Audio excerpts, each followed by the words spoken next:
Good morning. Yeah, I got kind of whatever, and I don't have anything. It's morning time. Yeah, good morning. Good morning. I'm walking the road to the school this morning. So it's kind of not morning. It's kind of a little bit later than morning. I needed some rest. I'm so used to being able to have at least a day of rest, and from traveling and going every day, I was just tired. So I was trying to take my time. But I just want to do a video to talk about, what's going on here and the whole event, because it's more than just Purity Nation. It's not the whole thing. Elwa Sunrise School is a school that was started by Lisa and a gentleman by the name of a native Ugandan by the name of Bosco. And they both have a strong desire to see families, and especially the children of Uganda, educated in a quality way.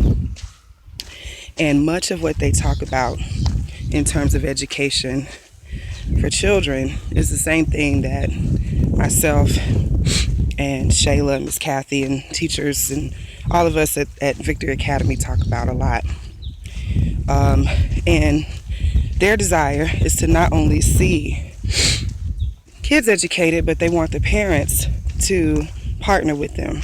And most of the things that they're concerned about, it seems like it's the same thing that I'm concerned about when it comes to what we're doing in the States, what we're doing at our school. Are the children, are the teachers giving the children the very best? Are the teachers spirit-filled?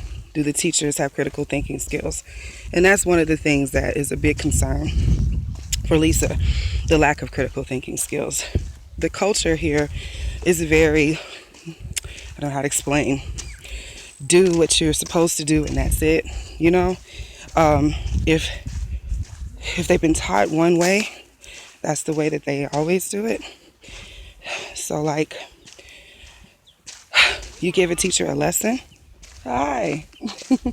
You give a teacher a lesson, and they're going to do the lesson exactly the way it's taught, because it's kind of like an obedience factor.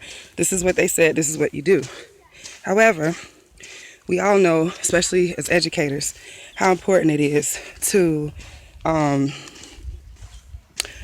be sure that you have to use critical thinking skills to teach. It has to be more. Something was dead there and a bunch of flies.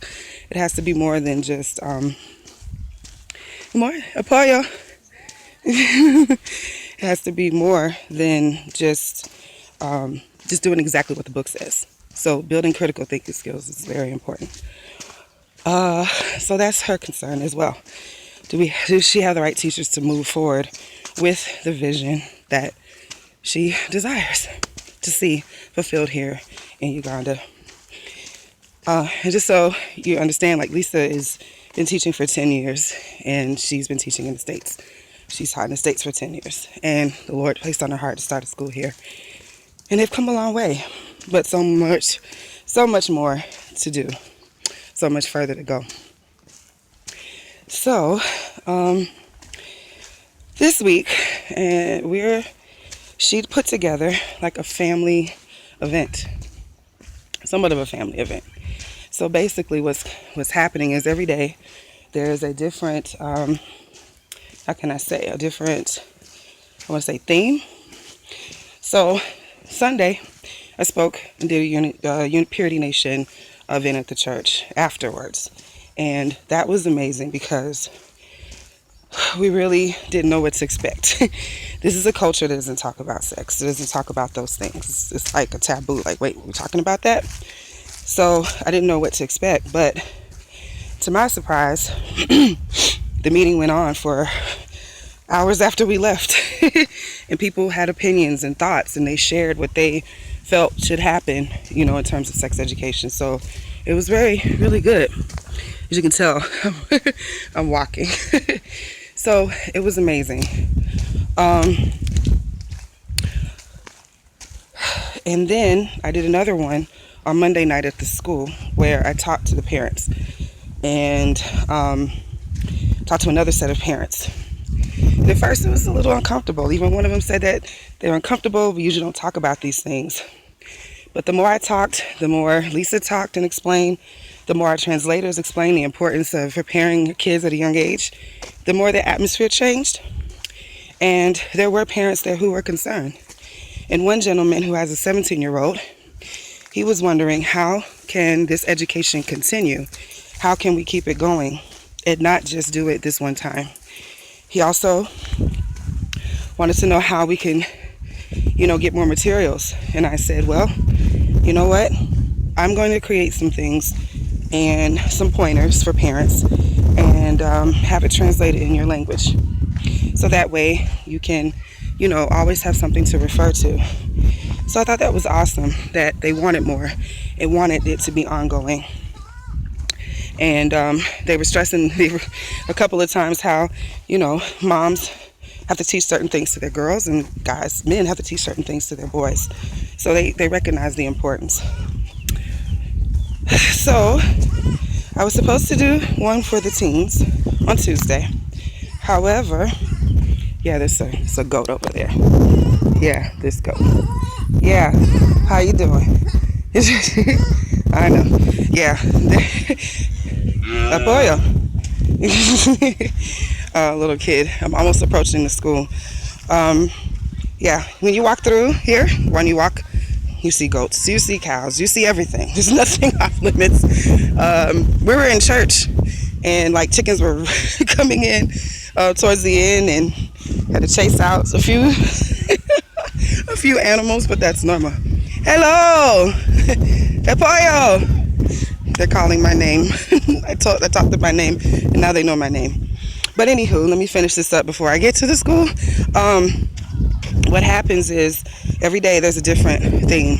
So they're doing discipline, child discipline, in a way that's effective and not just beating your kids, because that's an issue that she sees here. And marriage counseling. I'm talking about marriage at Pollo. So there's several things we're going to be doing. I'm talking on this phone, and some people probably never seen this before, so they're kind of looking at like, what is she doing? What is she talking to? Or who is she talking to? So anyway, I just wanted to kind of give an idea of why I was here. So this is a whole family event all week long, and then Friday we're going to have worship and have some fun. So this is a really great thing. Very excited and happy to be a part of it. And I've learned a lot. I've learned that no matter where you are in the world, number one, sexual purity is something that has to be talked about, and people need help. And this is why it's called Purity Nation, because I wanted to go to the nations, not just one place. So it's really interesting to see that part. But I also love partnering with other people who have the same heart and desire for family and education and children as me. So that's it. Apoyo is a greeting. Here, when you say hello, when you see someone and you respond with bear, which means I'm well, I'm fine. So, apoyo to you all, and have a good day.